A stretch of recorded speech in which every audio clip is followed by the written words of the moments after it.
In 1886, a young physician established a small medical practice in Vienna. Patients would come to lie on this very couch, and as he listened, they'd share their innermost fears and anxieties. Their intimate, very personal stories would nourish a radical and controversial new way of understanding our pasts, our desires, what drives our every action, ideas that would take the world by storm. Because this couch belonged to Dr. Sigmund Freud.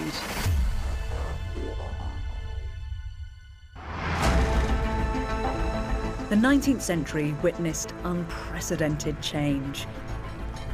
Transformed by revolutions in industry, science and society. It was an age that questioned traditional authority and produced three game-changing thinkers. Karl Marx attacked the social and economic order. Friedrich Nietzsche took on Christian morality. And Freud questioned the very essence of who we are. Their penetrating, often contentious ways of seeing the world still shape how we make sense of our lives today.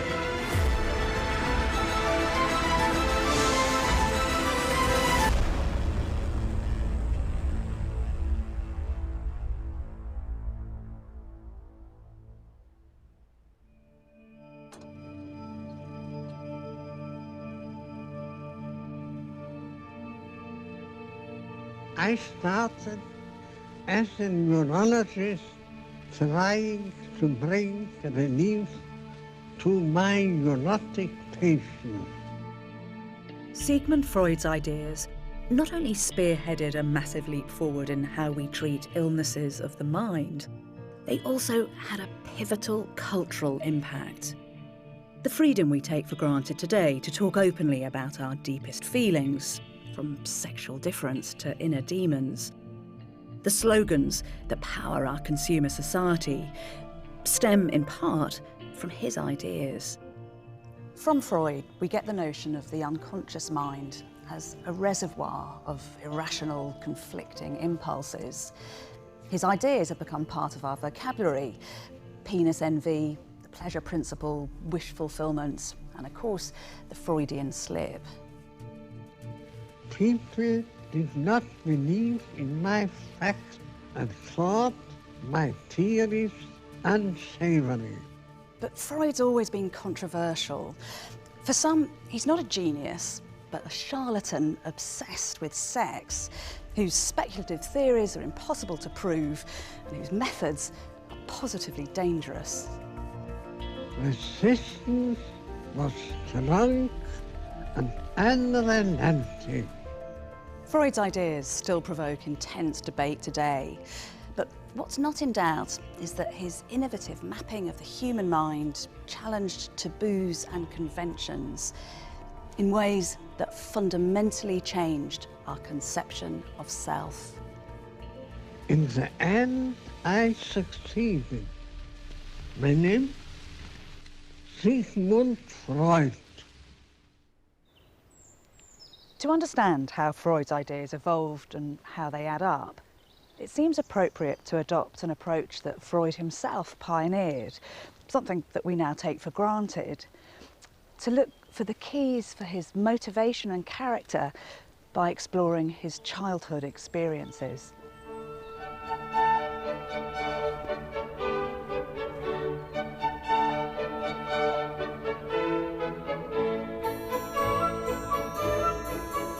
When Sigmund Freud was born here in 1856, the town was called Freiburg in Moravia, part of the Habsburg Empire. Freud was born with a caul, and that's when part of the fetal membrane is still attached to the baby's head. And in those superstitious times, this was considered a good omen. Freud's mother certainly interpreted it as a sign that her newborn son was destined for happiness and fame. Freud's Jewish parents could only afford to rent a single room in this building. And family life was complex.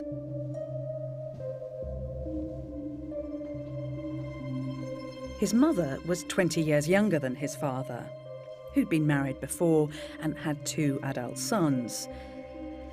And so one of Sigmund's half-brothers was even older than his mum. Sigmund's closest playmate was in fact his own nephew. But they were to be wrenched apart.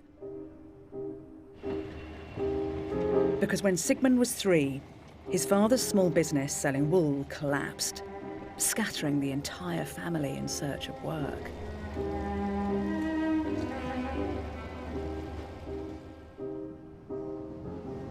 Life may have been imperfect, but where Freud's family ended up would prove to be a critical factor in the future success of the young boy.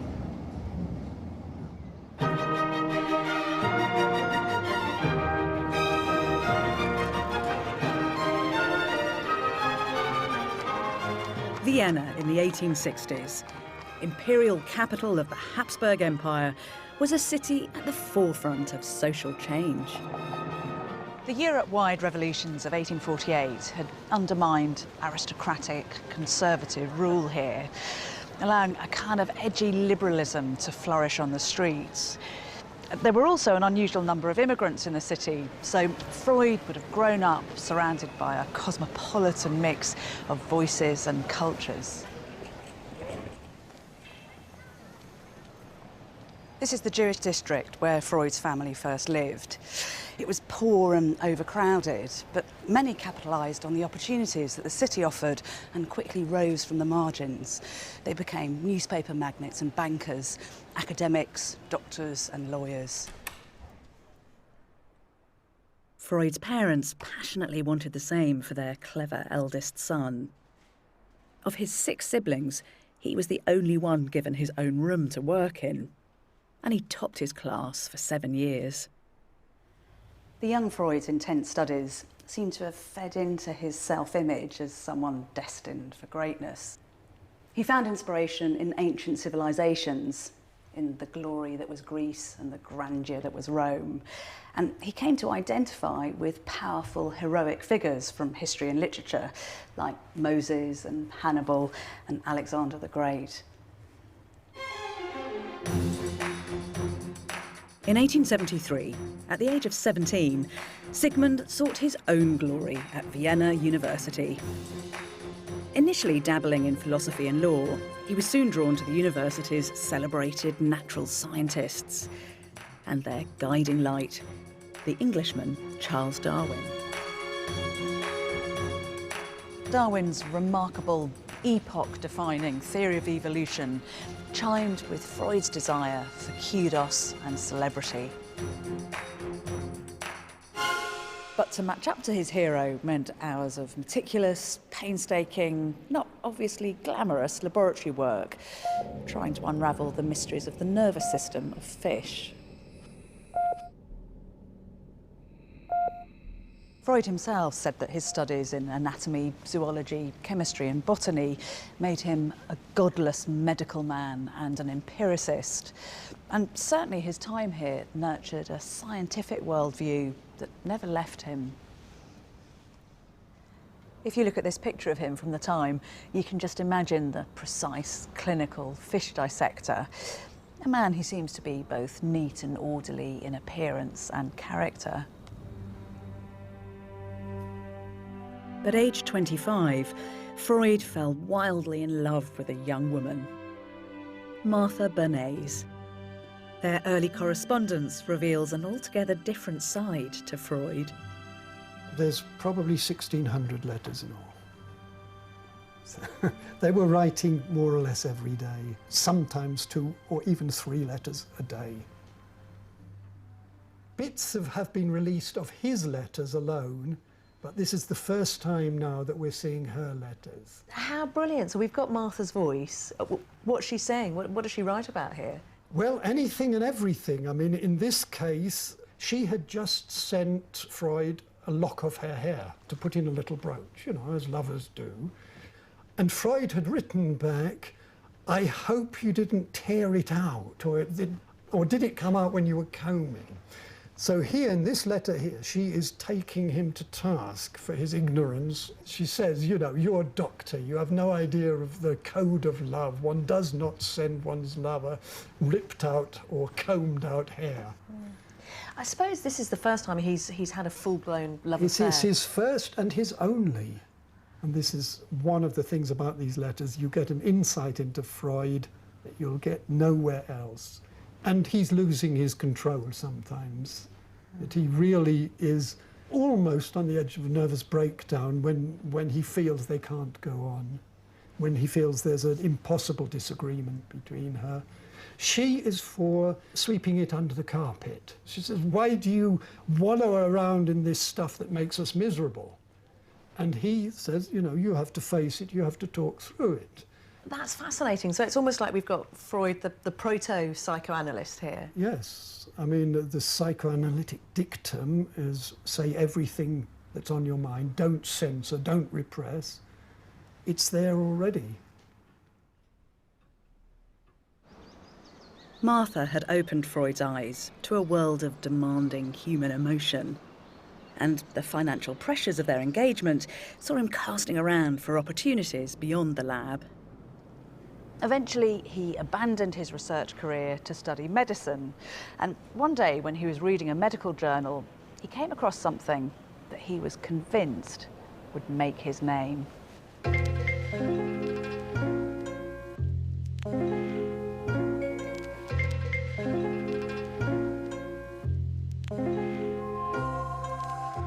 In 1884, he wrote to Martha about a magical drug, little known at the time, cocaine. In this pretty sober analysis, he says, I take very small doses of it regularly against depression and against indigestion, and with the most brilliant success. But then just listen to this when he's also writing to Martha, where he sounds suspiciously like he's under the influence. Woe to you, my princess, when I come. You shall see who is the stronger, a gentle little girl who does not eat enough, or a big, wild man who has cocaine in his body. At first, Freud denied that cocaine was harmful, but his rash endorsement would damage his reputation. When he gave it to a friend suffering from morphine addiction, in the hope that cocaine would cure him, the consequences were disastrous. His friend became as addicted to the new drug as he had been to the old. Freud did manage to give up cocaine, but his appetite for experimentation would not be stilled. He had a new interest, neurology, the study of nervous diseases. And he made a very canny move, travelling to the centre of this burgeoning science, an intellectual hotspot.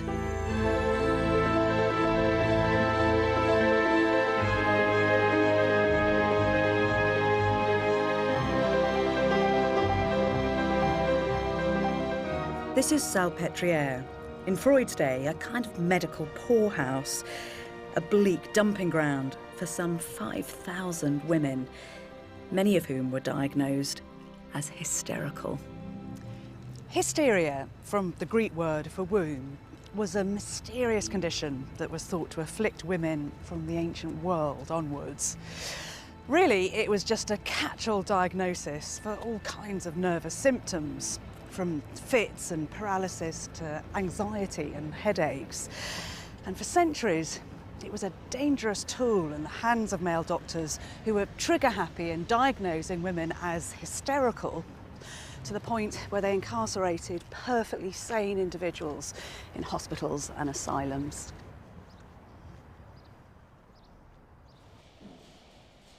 Freud came to Salpêtrière to study with the preeminent pioneer of neurology, Jean-Martin Charcot. Having discovered that some nervous conditions like multiple sclerosis were the result of lesions on the brain, Charcot turned his attention to the mysteries of hysteria.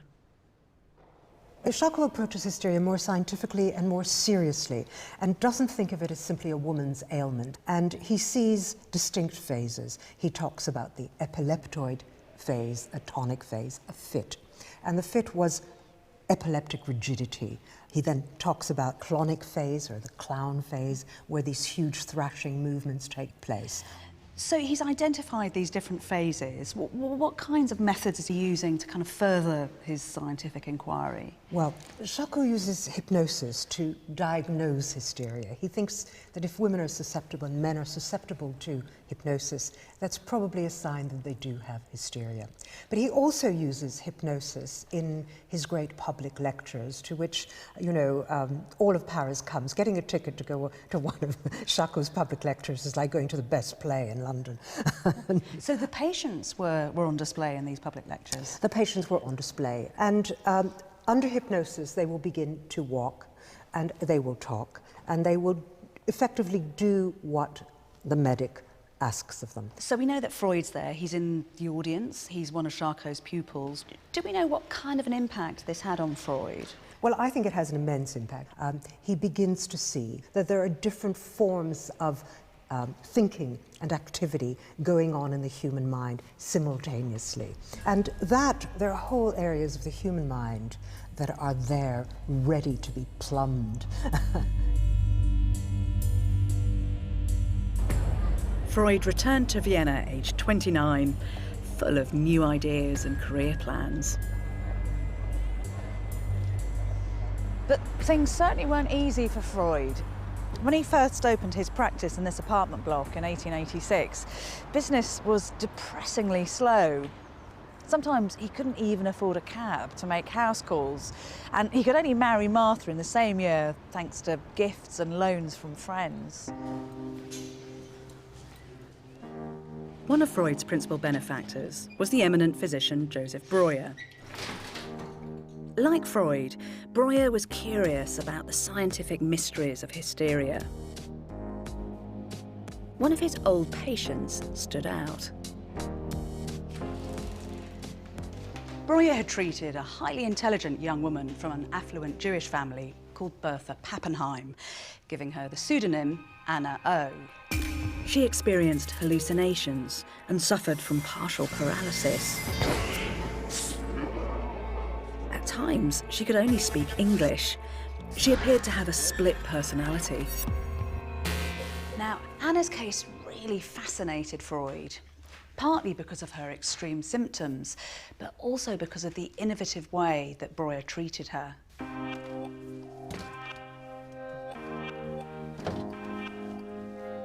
During Breuer's consultations, Anna fell into a state of hypnosis and revealed melancholic details of her personal history. The talking revived significant or painful memories of past events that had been forgotten or somehow blocked up and suppressed. Breuer found that he could trace Anna's numerous symptoms back to original traumas. When Anna showed an aversion to drinking water, Breuer linked it back to her seeing a dog being allowed to drink out of the glass of its owner. But once she expressed her submerged disgust, her hydrophobia vanished.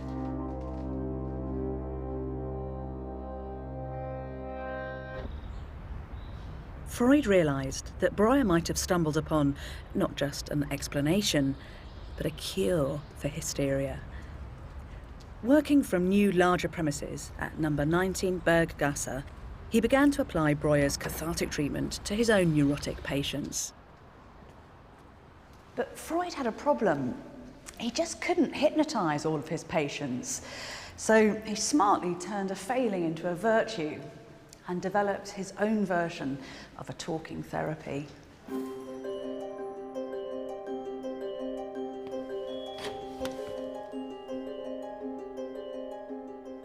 Freud asked his patients to lie on this couch while he sat here behind them out of sight. He encouraged them to say whatever came into their minds, almost as if they were talking to themselves. He proved to be an alert listener, systematically sifting through and probing his patients' memories, interpreting their confessions